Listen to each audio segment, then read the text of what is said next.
Hi. Thank you. Okay, they lost my luggage, so this is my outfit. Sorry. I'm going to keep this brief because can I have 15 minutes? Yeah? Okay.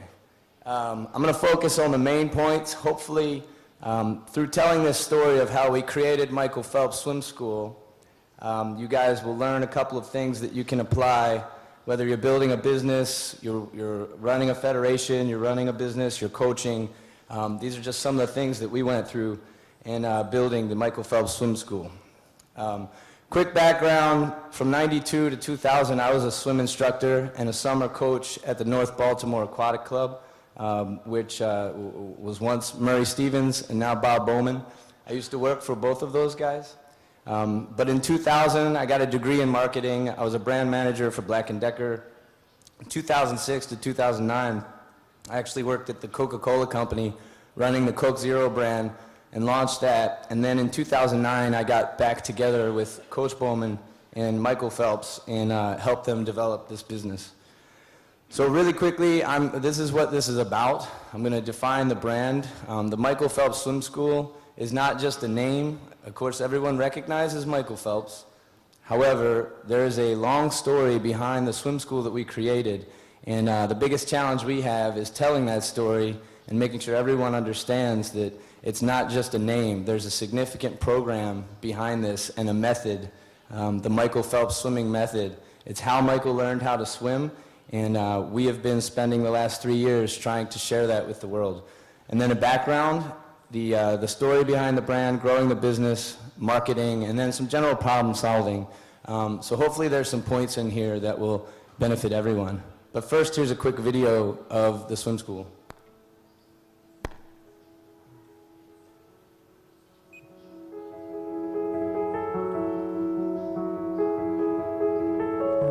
Michael Phelps Swim School is a learn-to-swim program for children and adults of all ages and abilities.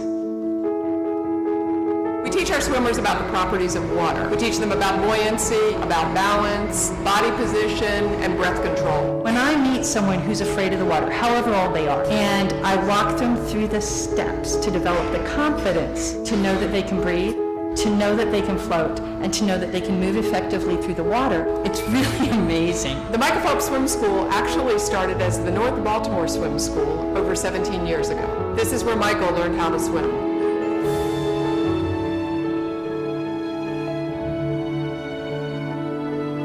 It's our job to build a rapport with your child and to build a relationship so they're comfortable with us and they're comfortable in the water. This program is quickly being adopted by coaches around the country as a way to teach children to swim.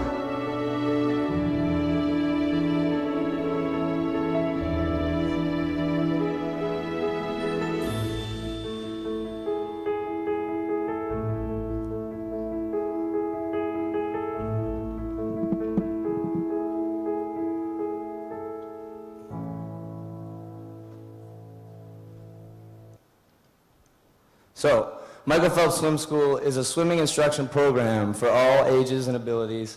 We have 11 levels that start from the get wet all the way up to the elite. The get wet would be ages 6 months, 7 months, 8 months, 1 year, all the way up to elite, which would be Michael Phelps, Allison Schmidt, some names you might remember. Focused on developmental stage of children, so it's how children learn is the underlying philosophy of how we teach. And then, as we said in the video, 20 years of daily testing, developing, and learning by the best in the world. Coach Bowman's involved in this, Michael's involved in this. The woman that was speaking in the video, that was Michael's first teacher when he was 7 years old. She's still our program director today. We've taught more than 60,000 people to swim in the last 20 years. Taught more than 10,000 since 2009 when Michael got re-involved in the school that he learned to swim in and created Michael Phelps Swim School. And again, he was once a student. The dots on this chart represent everywhere that Michael Phelps swimming method is currently taught. In the US, we have 7 full-time Michael Phelps swim schools. We have 28 other states that are operating Michael Phelps swimming instruction through a partnership with the Boys and Girls Clubs of America, which serves inner cities mostly, somewhat underprivileged children. The international dots are largely a partnership that we have with the Special Olympics, which Two of our friends are here today, Osa and Mary. And the Special Olympics focuses on the intellectually disabled. And they have a partnership with us, and we are the official training swimming method that they teach with. And Michael also serves as the ambassador to their program. So, what is a brand very quickly? So, I like this quote because a brand is a set of expectations, memories, and stories, and relationships that taken together account for a consumer's decision to choose one product or service over another. If that consumer, whether a business, a buyer, a voter, a donor, doesn't pay a premium or make a selection or spread the word, then no brand value exists. And that resonates with me because that's exactly what this school is built on, expectations, memories, and stories that we tell over the last 20 years. The background, in 2000 when Michael first got on the scene in Australia, he was once asked, what do you want to see happen in the future? He said, I want to see swimming on ESPN. I'm sure everyone is somewhat familiar, but that's a major sports network, and basically what he was saying was he wanted to see the sport elevate. And he was able to do that over the next however many years as he swam in Greece, and then he swam in Beijing, and then London. And no one was truly focused on swimming on the general public back in 2000, but over the course of time the interest grew, and more people are focused on swimming. And Michael has been a large part of that growth in swimming participation. In 2008, he said, I want to take swimming to the next level, so we said, let's start a swim school. So, Meadowbrook is where we came from. Meadowbrook is a small club in North Baltimore. It's where North Baltimore Aquatic Club trains. It's nothing fancy, and it's where that little boy there, 9 years old Michael, learned how to swim. And this swim school, there's a long history of expectations. Murray Stevens, Bob Bowman, Paul Yetter, Anita Nall, Beth Botsford, Katie Hoff, Allison Schmidt, 8 Olympians, 16 world records, 35 American records, all out of this tiny little club. There's memories there. When Michael was 7 years old, he came to that woman, Kathy, and couldn't even put his face in the water, and was afraid to put his face in the water.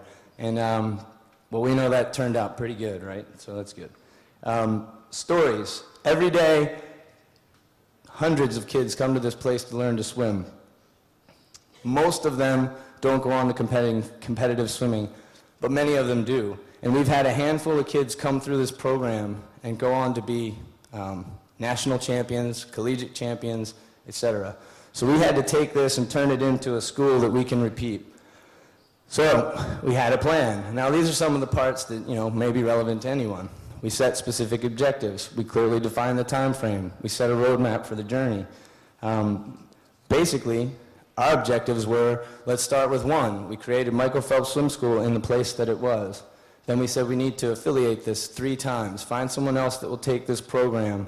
If we can get 3 more, we can start to find out if more people can teach this same method and take it other places. Clearly the time frame, we wanted to do it within a year and then go from there. And then a roadmap for the journey. This is a slide from Coach Bowman. I think it applies to anything. So he suggests have a dream goal, mid-range goal, short-range goal, and immediate goal, right? So your dream goal, general and broad. Our dream goal for Michael Phelps Swim School is that one day someone's going to be standing on a podium, 2020, 2024, I don't know, and say, I learned how to swim at Michael Phelps Swim School, or I learned how to swim from the Michael Phelps swimming method. Our mid-range goal, specific but flexible. We wanted to have an idea of where we were going. Okay, we want to get more schools in more places. We want to start softly, but we want to be everywhere. But there's a fair amount of flexibility that has to be involved in a mid-range goal because you can't predict the future, right? So you start with small things, take steps to get there. Short-range goal, specific and measurable. That's what I was talking about when I said we need 3 in 1 year. Then immediate goal, right now. It's basically, what are you going to do today? Stop wasting time. You know where you want to go. Take the first step. In other words, what's important now? It's a quote from Lou Holtz. So we apply it that way. Don't wait, get going. For us, that was, okay, we have this swim school. We've been doing it for 20 years. It's largely in people's heads. So we had to take all this information and put it into a manageable program binder, right? So then we have, how does it work? How do you structure it? How many kids per class? How many weeks does it run? all those little details had to be figured out, written down, and transferable to different places. We also had to put down the philosophy. Why is this swimming method different? We focus on how children develop. We focus on the 4 B's, body position, balance, buoyancy, breath control. That's what we focus on. We develop in young kids things that they'll need later in life as a competitive swimmer. Whether or not they need it is irrelevant. But if you teach it to them and they become a competitive swimmer, they'll be better for it down the road. But if they just go on to be water safe, that's fantastic.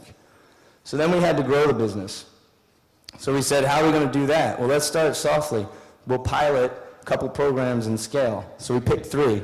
A health club, which is a traditional weights, gym, pool. There's a place local to us, nonprofit. So there's Michael Phelps Foundation. They have programming.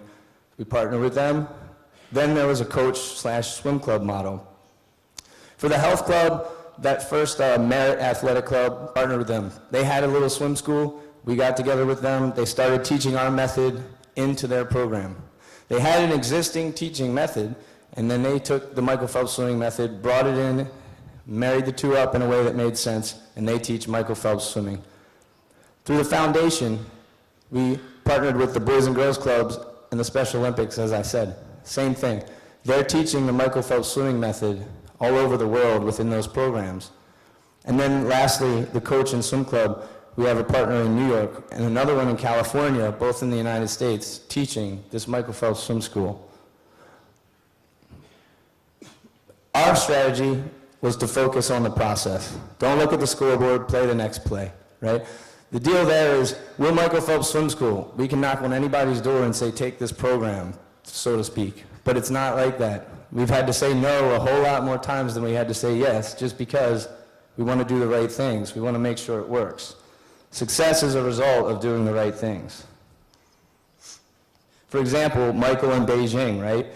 He had to swim 17 times in the course of a week. He had to focus on the activity, not necessarily the outcome, because you can get out of whack. I'm going to show you another Coach Bowman slide. He probably would have talked about this if you were here. So Coach Bowman says there's a scale of process and outcome, and your excitement level can be managed based on your focus point, right? Maximum performance occurs in the middle of process and outcome. You get too excited, you're worried about getting a gold, you need to dial it down, focus on the process, focus on technique. You're over-focused on the process, you're not excited enough about the goal. So you think about the goal, increase your arousal level, increase your excitement.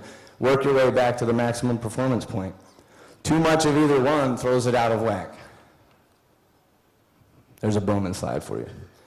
Marketing, now I'm going to start to fly through this so I can wrap it up. We create our own marketing, we get creative with it. We do some cool things like an out-of-water swimming lesson where we'll invite families in and basically with Barbie dolls and Ken dolls do demonstrations of how we float and how we do this and how we do that, just so that they can experience swimming without necessarily having to get in and eliminating fear factor. Skip through this. So we do some owner-operated marketing. We market B2C, business to consumer. We also do affiliate marketing, national. We have a website. We do, social media, some of those things. And then business-to-business marketing, which is largely attending conferences and looking for different partners all over the world that make sense, that might want to teach Michael Phelps Swim School. The networking thing has been key for us. Here's a quote I like. If you want to go somewhere, it is best to find someone who's already been there, right? Talk to them. We found the most success comes from talking to people and exploring. There's another challenge we face where we have to differentiate the athlete and the business, okay? Michael, youngest male in 60 years to make the Olympic team. His role continues to be grow the sport, right? So as long as he's out there promoting the sport of swimming, more people are going to be interested in joining swimming. That's his job. Our job, as the Michael Phelps Swim School, is to focus on capturing that participation or helping others capture that participation, right? You have the Michael Phelps swimming method, you have the Michael Phelps Swim School, you're going to capture a larger share of participation. A couple more things: problem solving, overcoming obstacles. Where did my slide go? Be prepared for any circumstance. Now this here was Michael swimming the 200 fly in Beijing. We're not going to watch it, but what happened in this race was Michael's goggles filled up with water, right? You may have heard the story. By the time he got to this point in the race, he started to not be able to see at all. He just knew how many strokes it took to get to the wall, prayed he got to the wall in that number of strokes, turned and kept going, right? 4 times, 200 fly. He got to the end of the race, he won the race, took his goggles off and threw them. The deal there is, he's overcoming obstacles. Things are going to happen. You just have to deal with it, and, you know, he did, right? He knew exactly what he had to do to get it done. Practice getting the best possible performance in the worst possible conditions. Meadowbrook isn't fancy, but we've had countless Olympians and countless world records and countless American records. Those guys get the best possible outcomes in the worst possible conditions almost every single day.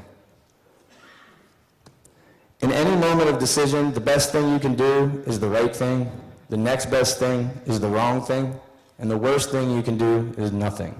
It's a quote I like. And lastly, details matter. We focus on the details. Like I said, we could have expanded this school 100 miles an hour, but we took our time, focused on the details, got it right, tested it, grew it, tested it again, grew a little bit, tested again, grew a little bit. This particular race here, everybody kind of remembers this race. Michael barely out-touched Kavich at the last second, and it's all about the details, right? If Michael Phelps wasn't focused on the details in this race, we probably wouldn't have seen that outcome. But it's little things, like his hands being perfectly straight so his fingers could touch first, some things like that. Just a takeaway, focus on the details. Anyway, I'm going to end this because I know I was kind of tight on time. I left some things out, but I focused on the main points for you. Hopefully you can take some things away from this back home. This is a quote that Coach Bowman loves, and so do I. Luck is a matter of when preparation meets opportunity. And I'm Gary Peeples. So if anybody has any questions or wants to contact me, feel free. My email is gary.peoples@michaelphelps.com. Happy to help any way I can. And thank you for your time. I appreciate it. And I have a lot more to talk about, but I'm out of time. So have a good one.